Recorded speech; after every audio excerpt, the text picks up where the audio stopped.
چې د انتظام کو او هر چاته د خبرو موقع ملاو شو.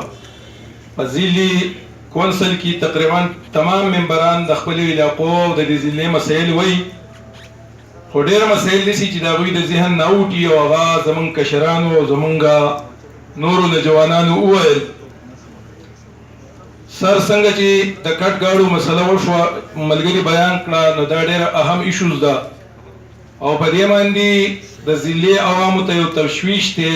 نو د دې برای مهرباني څومره چې د ضلعي انتظامیې نه کېدی شي چې په دې باندې خبره وشي او د عوامو ته د دې اجازت میلاو شي، ځکه چې د غریب خلک دی او د غریبو خلکو د خپل روزګار او د خپل ځان د سهولت دپاره دا یو کار کړی دی. مزید باندې که پابندي لګي نو هغه دې ولګي، خو چې کومه شته خلکو اخیستي دي چې د هغوی سرمایه ډوبه نه شي او د هغوی سرمایه د ډوب کېدو نه بچ شي. دویم نمبر کوېسچن زما دا دی سر چې په ټول ملکان ډیویژن کې پلین کوچ خاص کر او یا چې کومه بکسه ګاډي دي په دې کې چې کومه سواریانې دي نو هغه په کاغذاتو کې په دې ګاډي کې 14 کسان پاس دي.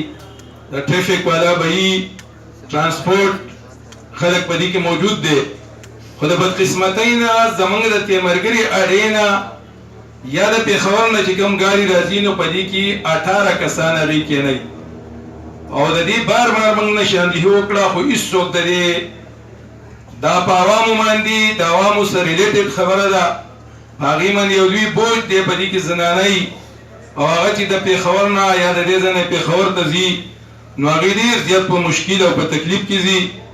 زه نه پوهېږم چې په دې باندې عمل درآمد ولې نه کېږي چې ګاډی په کاغذونو کې د 14 سواریانو لپاره پاس دی او په هغې کې 18 خلک دوی کېنئ، انتظامیه بیا هم خاموش ده. دویم نمبر دی د هیلپ په حواله سره بیچو مورنۍ چې په هغه تېر شوي حالاتو کې چې کومه په دې ضلع کې راغلي وو په هغې کې د هغې بلډینګ سوځلی شوی و، هغه ناقابل استعمال دی.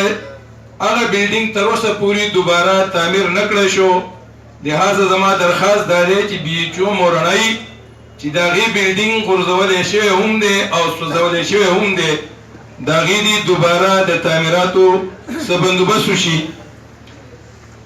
دریم نمبر دی زمونږ په دې ضلع کې د فوري حادثاتو دپاره چې کومه چا کور غورځېږي اور ولګي د هغې دپاره د امداد هېڅ بندوبست نشته دی.